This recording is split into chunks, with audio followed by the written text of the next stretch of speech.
En el versículo del día de hoy vamos a ver Primera de Crónicas, capítulo 21, versículo 24. Alguien me dijo una vez, lo bueno cuesta. Lo bueno, Ronnie, le va a costar, pero va a valer la pena. Vamos a ver algo al respecto, así que para que tú lo puedas entender.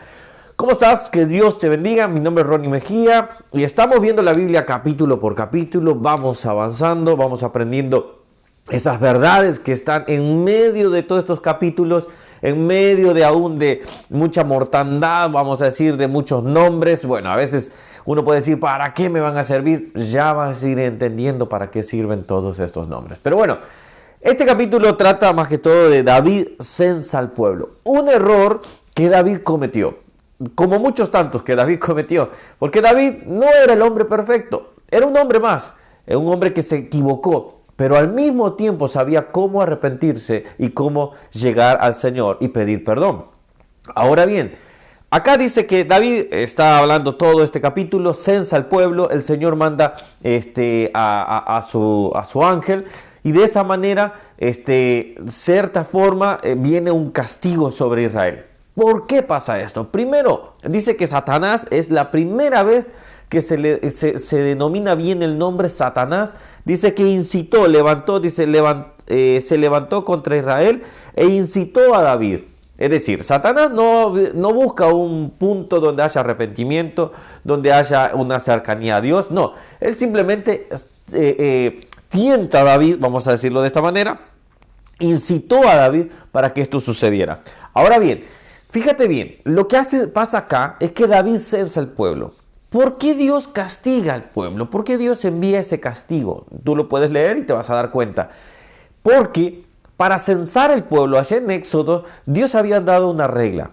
Si alguien quería censarlo, tenía que todos dar un sacrificio. Iba a ser algo descomunal, obviamente. Iba a ser algo impensable. Si Dios pedía el censo, eso se hacía. Si Dios no lo pedía, no lo debían de hacer. ¿Por qué?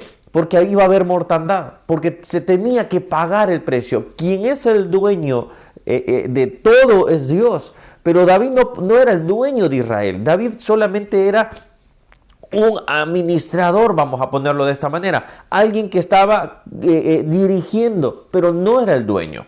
Entonces, date cuenta de este detalle. Acá el punto es que David hace algo contra la ley.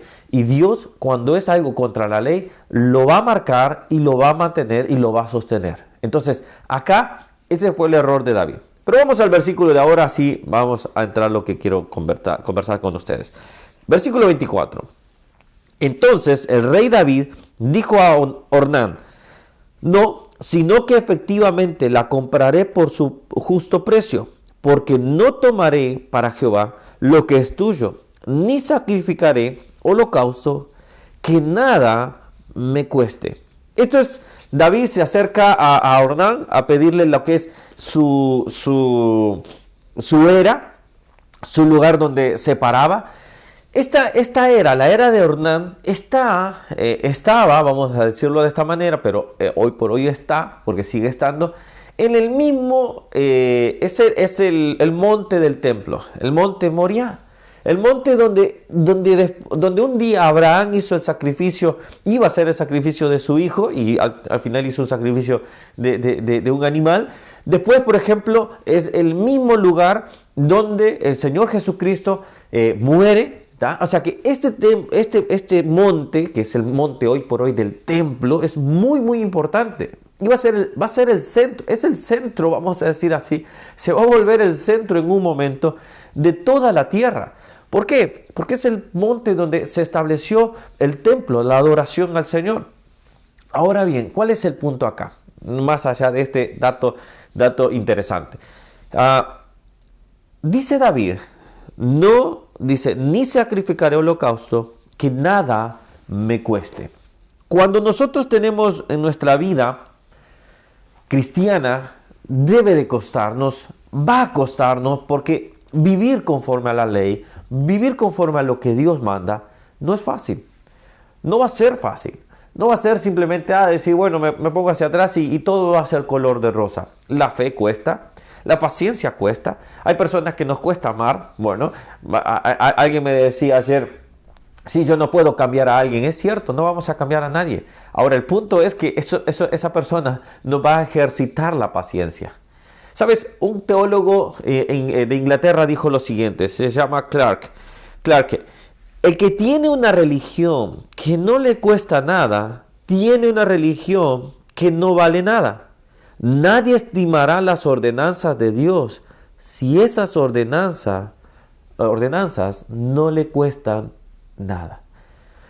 Vivir bajo la voluntad de Dios te va a costar muchísimo.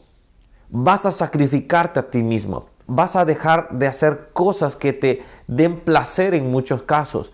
Cosas que tú mismo dices, pero esto no es tan malo. Pero esto no lo creo así. Entonces, ese sacrificio es el que Dios quiere. El que es mentiroso va a tener que dejar de mentir. El que es adúltero va a tener que dejar de adulterar. El que es, y así podemos empezar a enlistar cada uno con su propia lucha. Pero cuando tú entras a la vida cristiana, tiene que costarte. David lo entendió. No voy a hacer sacrificio que no me cueste nada. Ahora quiero hacerte esta pregunta para ir llegando al punto. ¿Qué te está costando a ti? Si tú sientes que no te cuesta la vida cristiana, que tú dices, bueno, está bien, no es mucha la cosa, bueno, bárbaro. Pero realmente siempre tendremos una lucha. Un amigo una vez me dijo la siguiente frase, me dijo, Ronnie, si estás vivo, si estás contra el río, si estás luchando contra la corriente, es porque estás vivo. Si estás simplemente dejándote guiar por la corriente, es porque ya quizás estás hasta muerto.